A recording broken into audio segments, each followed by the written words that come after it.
Ferguson's law states that any great power that spends more on debt service, right, interest payments on the national debt, than on defense will not stay great for very long.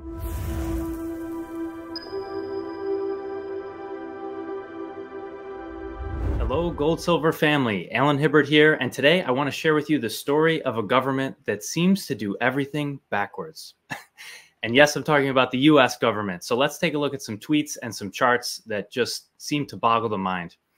First of all, I want to start with a quote here from Janet Yellen. "We are creating jobs at a very rapid pace." Okay, fine. So Janet Yellen, of course, the US Treasury Secretary, claiming that we are creating jobs at a very rapid pace. Sounds good if you think that more jobs is better. And James Lavish here replied, "Indeed you are." And he included a chart of government employees. Okay, fine. So creating jobs, they're government jobs. Generally speaking, private sector jobs would grow the economy more than public sector jobs.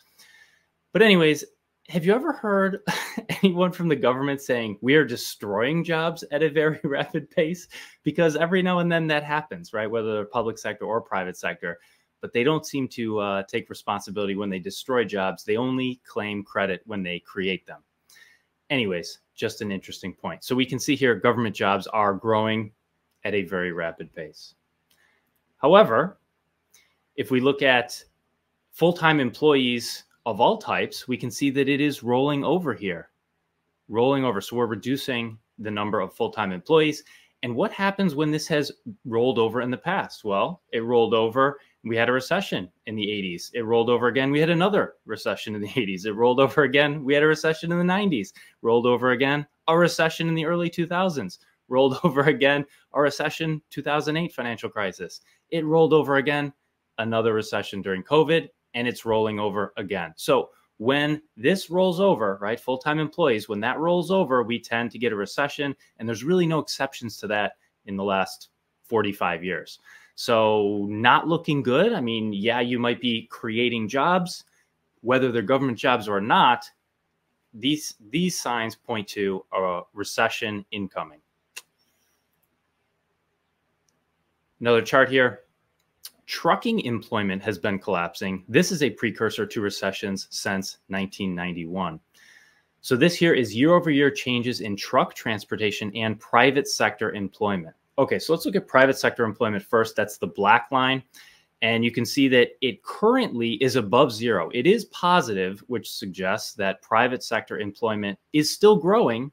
It's just not growing as much as it has recently, the last few years. Okay. What about truck transportation? That's the blue line. It is currently below zero, which means it is shrinking. So less people employed in trucking. And if we see these two lines are pretty tightly correlated, and when they roll over, a recession. You can even see one at the very beginning of the chart here. We can't really see the lead up to this, but we can see that it was negative for both of these data sets, and we did have a recession there. They both rolled over again. They went negative, a recession. They went negative, a recession. They went negative, a recession.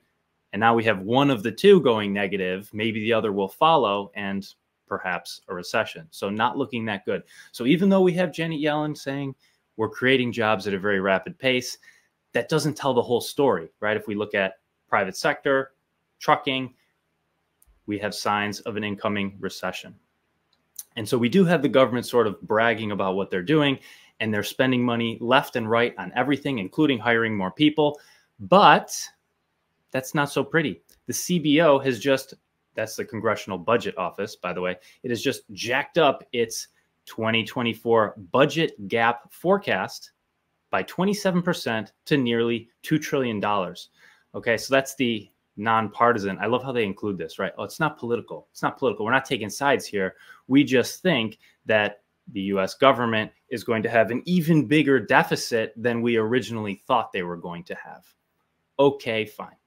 So why is the deficit likely to go up? Well, some of the bullet points here: Ukraine aid, student loan plan, help add $400 billion. $400 billion, that is massive. And what are these things? Let's think about what these things actually are. What is Ukraine aid? Well, aid obviously sounds like a good thing, right? Aid on its own. Oh, you're helping someone. Okay, sounds good. But Ukraine aid, what does that really mean? This is warfare spending, right? It's picking one side of a war. Okay, fine. But it's a war.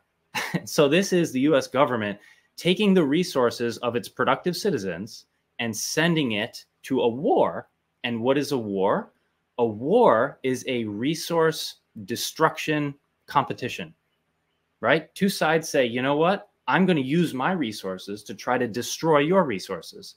And if I can destroy more of your resources than you can destroy of mine, I win. So this is a government that is choosing to take the resources of its productive citizens, its tax-paying citizens, and send them into a resource destruction competition to destroy resources of other people around the world. That seems to be at odds with what a government is, right? We have governments to protect the peace, to give us the circumstances that allow us to create better lives for ourselves. This seems to be the opposite of what we would want to do.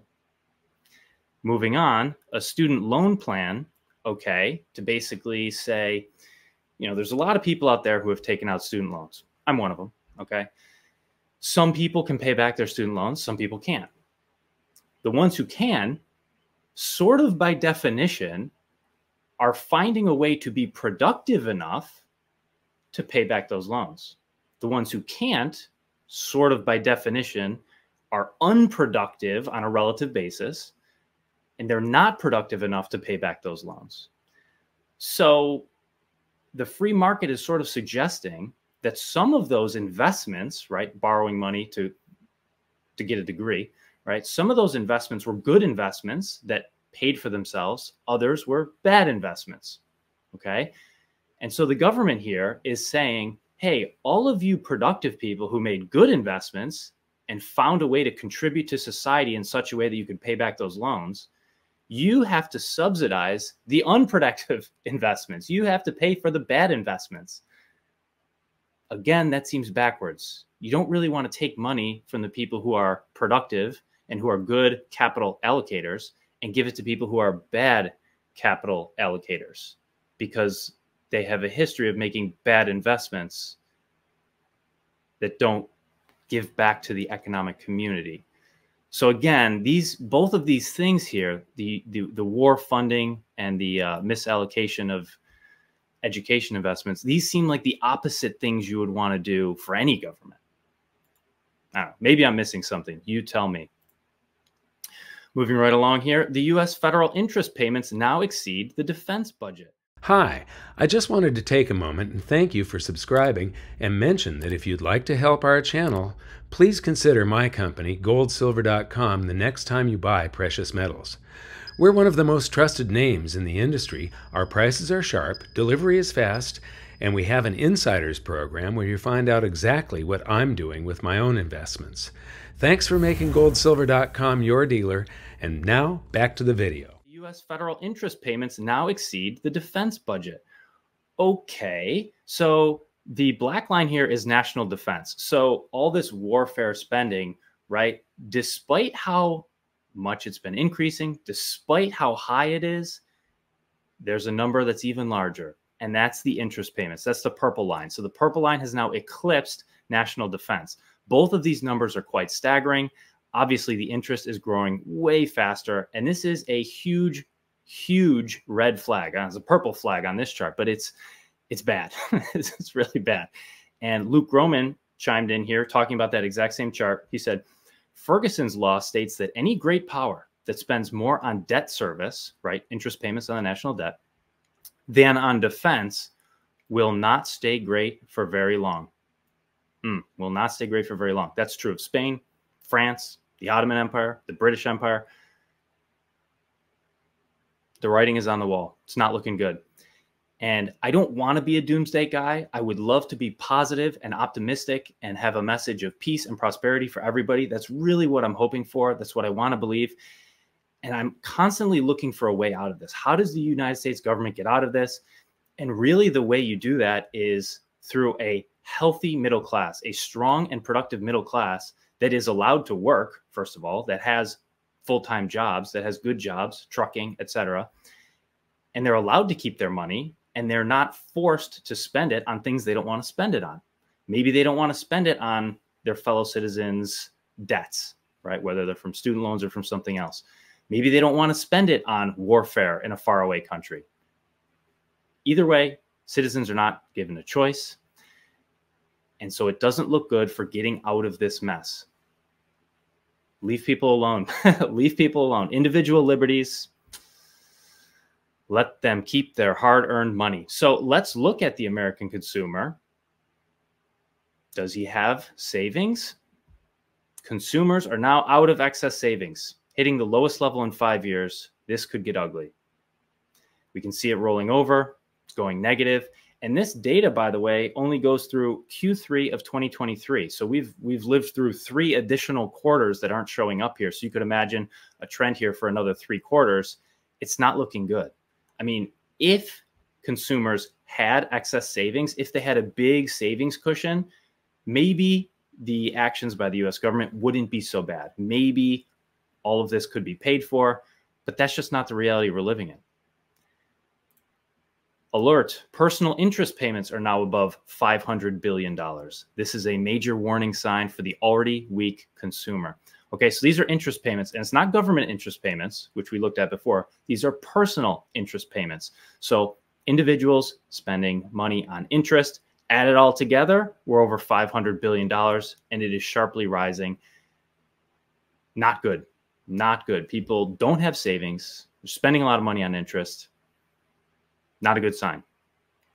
And remember, not a lot of people have full-time jobs. We looked at this earlier. So when you don't have savings, you're spending a lot of money on interest, and you don't have full-time work, it doesn't look good. It doesn't look good. So I wish there was an easy way out of this. But again, it seems like the government is doing everything backwards, spending money in all the worst ways, creating the worst possible set of incentives. I wish things were different. But anyways, for those of you who do have full-time work, for those of you who do have savings, and for those of you who want to protect it, well, I have one offer for you before you go. A monster box of Silver Eagles. You can save up to $325. The details are on the screen, so go ahead and pause the video. And this is the code you want to use at checkout. So thank you guys for watching, and I'll see you in the next video.